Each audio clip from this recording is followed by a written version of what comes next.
Just मला वाटलं complete होईल डेरिव्हेशन, त्यामुळे मी कंटिन्यू करत होतो. 10ला लेक्चर असतं तुमचं, राईट? 10 पर्यंत घेऊया आपण एक 5-10 मिनिटं.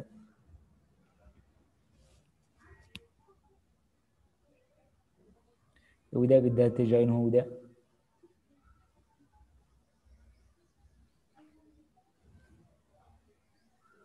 विद्यार्थी जॉईन होऊ द्या, आपण करूया.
ठीक आहे, बघा, लक्ष द्या.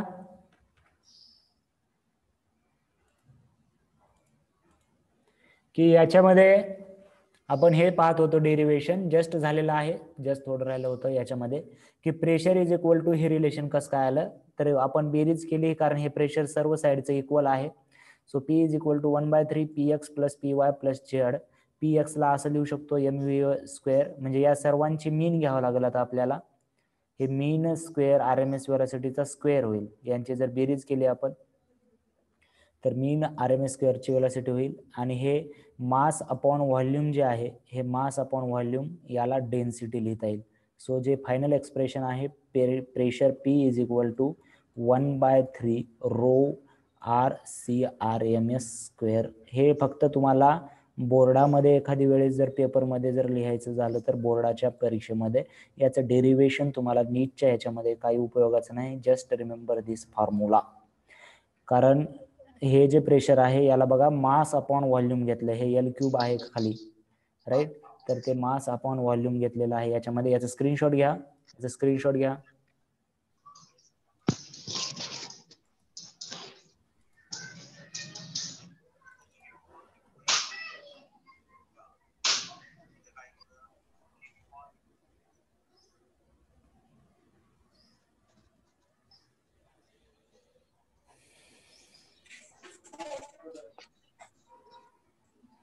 ठीक आहे, तर आज जास्त नाही पाहायचंय याच्यामध्ये. त्याच्याच पुढे ते PY आणि PZ याला सेपरेट सेपरेट असं लिहिलेलं आहे फक्त त्याच्याच एक्सप्रेशन मध्ये.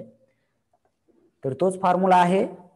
डेरिव्हेशन फक्त इथे मास अपॉन L³ म्हणजे याला रो लिहायचंय आपल्याला, आणि हे म्हणजे CRMS चा स्क्वेअर आहे. ऍक्च्युली याचं रूट म्हणजे RMS व्हेलॉसिटी म्हणतो ना आपण, तर हे CRMS चा स्क्वेअर आहे. ओके, तर तेच एक्सप्रेशन आहे. आपण हे उद्या मॅक्सवेल डिस्ट्रीब्युशन पासून उद्या स्टार्ट करूया. ठीक आहे, उद्या क्लास असणार, आणि उद्या क्लास असणार.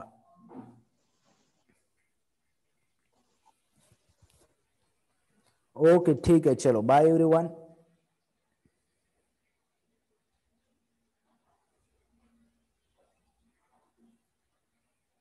याचे स्क्रीनशॉट घ्यायचे असतील तर घ्या.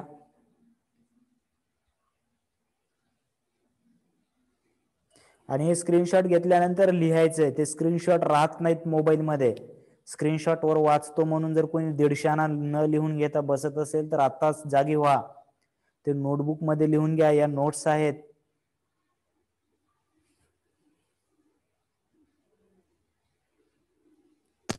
ठीक आहे, ओके, चलो बाय एव्हरीवन.